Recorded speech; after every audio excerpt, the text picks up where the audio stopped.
Halo semuanya, apa kabar kalian semua? Semoga kalian semua baik-baik saja. Perkenalkan, nama saya Victor Gusgali Adicandiko dengan NIM 52 2020 011. Oke, pada video kali ini dibuat untuk memenuhi tugas TAS mata kuliah agroklimatologi. Pertama, saya akan membahas tentang klasifikasi aldeman dan bagaimana cara menentukan klasifikasi tersebut. Jadi, klasifikasi aldeman merupakan sebuah hasil klasifikasi yang berdasarkan dari beberapa kriteria yang ada pada bulan-bulan, yakni bulan kering dan bulan basah, atau di bulan akan turun hujan yang diturunkan secara berturut-turut. Hal ini tergolong klasifikasi bahkan memiliki kriteria yang sering digunakan dalam membuat sistem baru yang dihubungkan dengan menggunakan unsur iklim hujan. Nah, karena kriteria ini berdasarkan pada kriteria bulan-bulan basah dan bulan-bulan kering saja.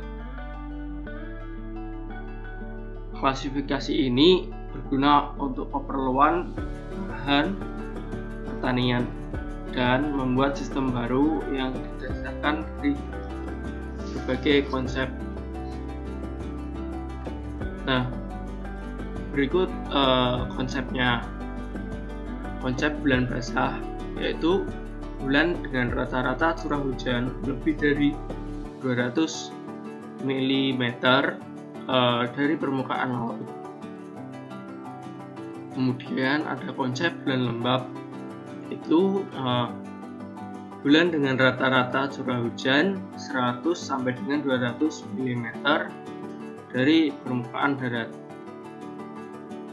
Kemudian konsep bulan kering itu bulan dengan rata-rata curah hujan kurang dari 100 mm dari permukaan rawa. Nah, cara menentukan klasifikasi aldeman yaitu dengan menggunakan zona iklim aldeman. Jadi di gambar segitiga klasifikasi aldeman ini, pada sisi bawah itu terdapat jumlah bulan basah berturut-turut. Nah, pada sebelah kanan itu terdapat jumlah bulan kering berturut-turut, dan pada sebelah kiri terdapat panjang musim pertumbuhan. Nah, di dalam segitiga ini terdapat tipe-tipe atau subtipe yang dinamakan dengan zona aldeman. Nah, kriteria yang terdapat dalam klasifikasi iklim ini didasarkan dari perhitungan dengan batasan untuk kebutuhan tanaman, sehingga iklim ini digunakan pada bulan-bulan tertentu yang telah didasari sebagai sebutan zona agroklimat. Kategori iklim aldeman ini sebagai penentu iklimnya dengan menggunakan divisi yang didasarkan pada jumlah bulan kering dan bulan basah serta bulan lembab berturut-turut. Nah, tipenya itu tipe iklim A itu jika ada lebih dari 9 bulan basah berturut-turut. Tipe iklim B jika ada 7 sampai dengan 9 bulan basah berturut-turut. Tipe iklim C jika ada 5 sampai dengan 6 bulan basah berturut-turut. Tipe iklim D jika ada 3 sampai dengan 4 bulan basah berturut-turut. Tipe iklim E jika ada kurang dari 3 bulan basah turut-turut. Tipe klasifikasi Al-Rahman memiliki subtipe. Subtipe 1 itu bulan kering berjumlah kurang dari atau sama dengan 1. Kemudian subtipe 2 itu bulan kering 2-3 kali. Subtipe 3 itu bulan kering 4-6 kali. Subtipe 4 ada lebih dari 6 bulan kering. Oke. Tipe yang terdapat dalam kategori ini telah diklasifikasikan, kemudian dalam iklim ini menggunakan ketentuan zona yang panjang dengan periode bulan basah dan bulan kering. Dalam divisinya didasarkan bulan kering yang turut-turut. Nah, di sini ada zona Al-Rahman.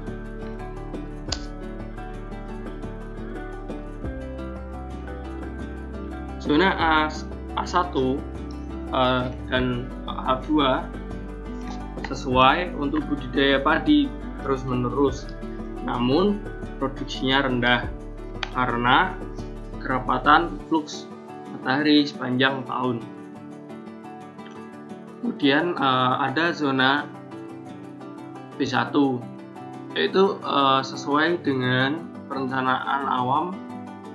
Musim tanam yang baik dilakukan di musim kemarau. Zona B2 dapat dibudidayakan setahun sekali dengan varietas umur yang pendek. Zona C1 budidaya padi 2 kali dalam 1 tahunnya. Kemudian zona C1, C3, zona C2, C3, dan C4 tanaman palawija harus hati-hati karena jatuh di musim kering. Zona D1 yaitu umur pendek dengan panen yang sesuai. Zona D2, D3, dan D4 ini sangat memungkinkan untuk penanaman palawija, tergantung dari kestabilan irigasinya. Kemudian zona E, yaitu wilayah ini sangat-sangat kering dan tandus karena tidak adanya hujan.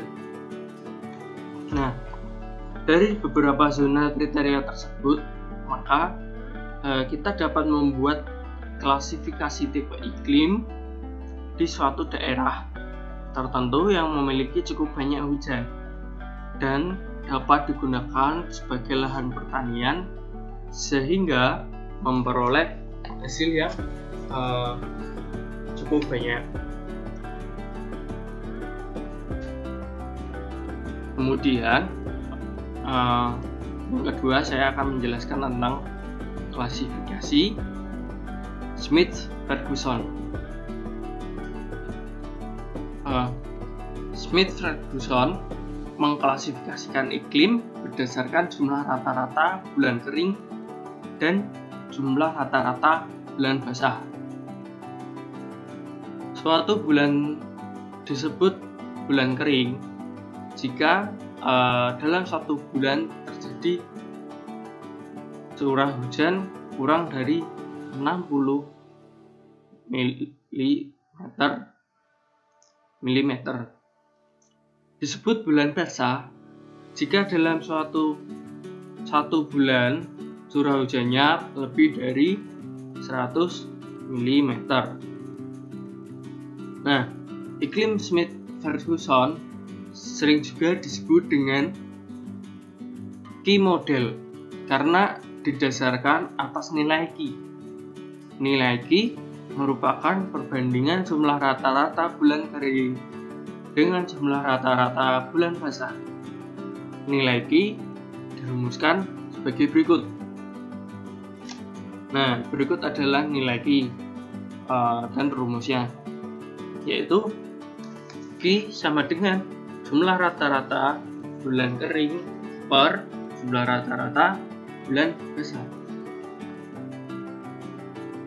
Nilai Q sendiri ditentukan dari perhitungan rata-rata bulan kering dan bulan basah selama periode tertentu, misalnya 30 tahun. Contoh penentuan iklim daerah X berdasarkan nilai Q.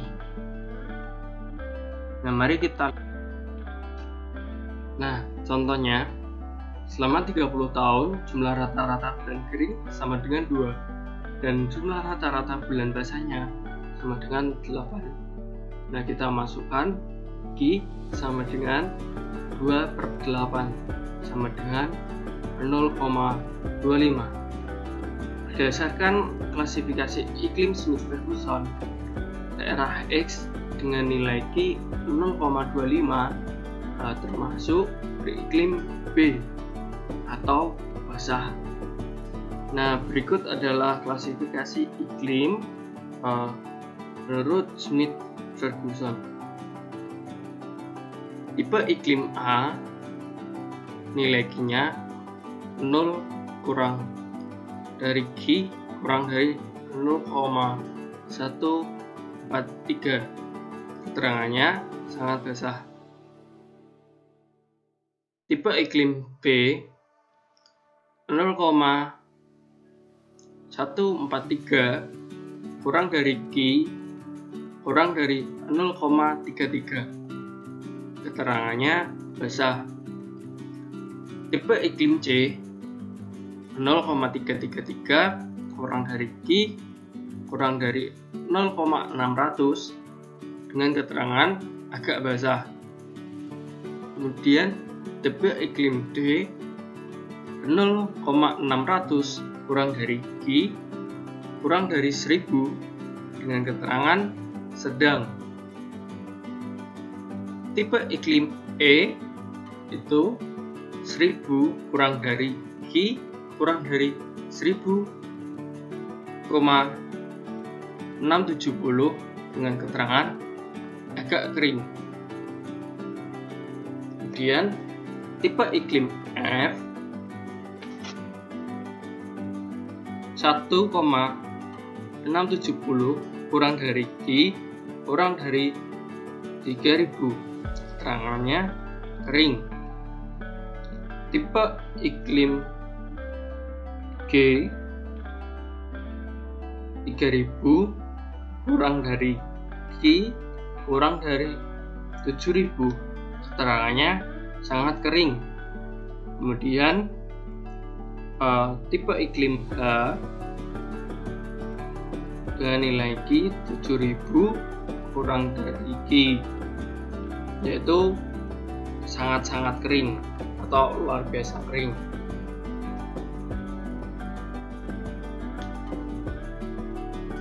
Kemudian saya akan menjelaskan tentang data iklim untuk pertanian.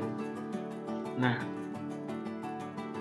data iklim diperoleh dari Badan Meteorologi, Klimatologi, Geofisika atau yang sering disebut dengan BMKG. Informasi curah hujan ini digunakan sebagai analisis bahaya erosi tanah dan analisis erosi tanah. Kita dapat mengetahui bagaimana cara pengelolaan lahan yang berkelanjutan untuk membuat atau kita menjaga tanah agar tetap utuh, yaitu dengan menggunakan informasi curah hujan ini. Nah, kemudian data iklim dengan menggunakan data curah hujan, temperatur, kelembapan, tingkat erosi. Ini semua digunakan dalam analisis kesesuaian lahan. Nah, misalnya jenis tanaman apa yang cocok ketika ditanam dalam lahan-lahan tersebut. Kemudian radiasi, suhu, kecepatan angin, tekanan uap, curah hujan. Nah, ini digunakan dalam menganalisis indeks kekeringan. Penentuan pola tanaman dan perencanaan irigasi dengan menghitung neraca air. Nah, informasi data iklim sangat penting untuk pertanian secara efektif dan efisien, yaitu sebagai berikut. Ada pemilihan komoditas unggulan, pengelolaan yang cermat, kemudian pengelolaan tanah yang baik, dan pemilihan teknologi yang tepat guna dan berbagai macam.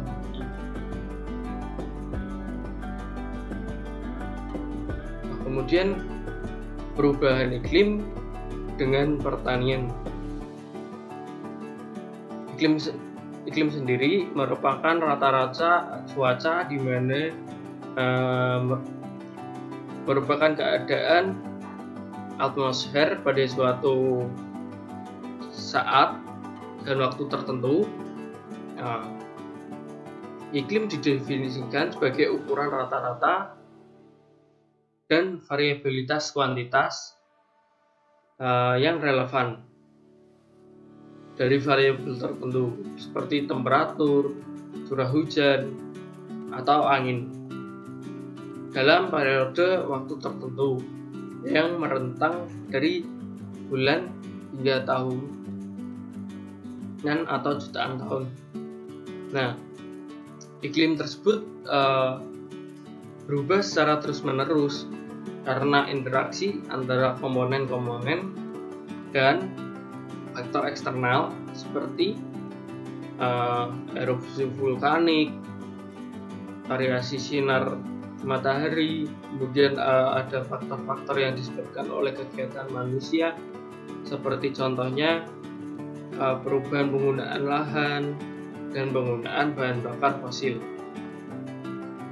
Perubahan iklim sendiri sebagai perubahan iklim yang disebabkan secara langsung atau tidak langsung oleh aktivitas manusia, sehingga mengubah komposisi dari atmosfer tersebut. Nah, dari atmosfer global dan variabilitas iklim alami pada periode waktu yang dapat dibandingkan. Nah, adapun faktor perubahan iklim dan dampaknya.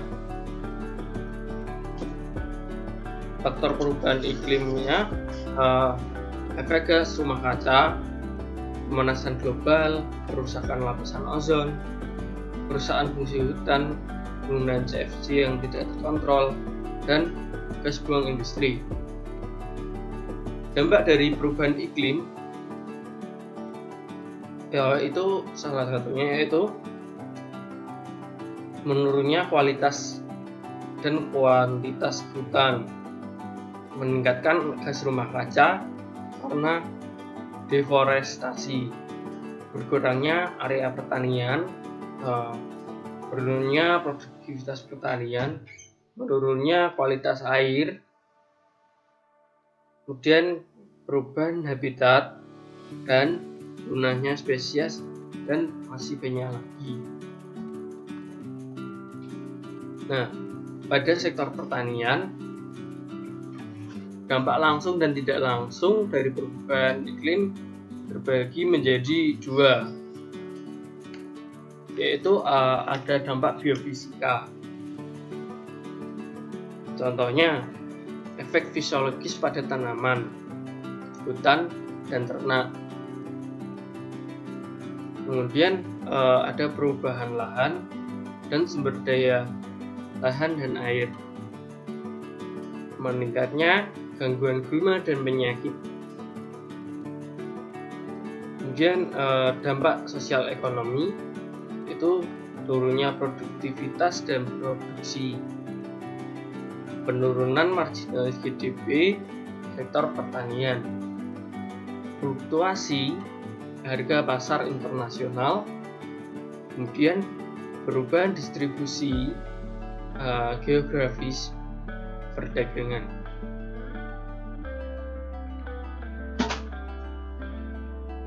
Dampak perubahan iklim terhadap sektor pertanian. Nah, perubahan iklim itu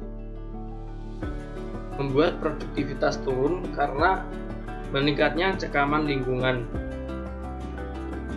variabilitas iklim yang lebih besar, dan meningkatnya intensitas gangguan OPT yang mengakibatkan pertumbuhan vegetatif dan generatif tanaman menjadi tidak optimal. Turunnya produktivitas terkait dengan kondisi iklim makro dan iklim mikro yang kurang kondusif terhadap pertumbuhan vegetatif dan generatif tanaman dan meningkatkan organisme pengganggu tanaman.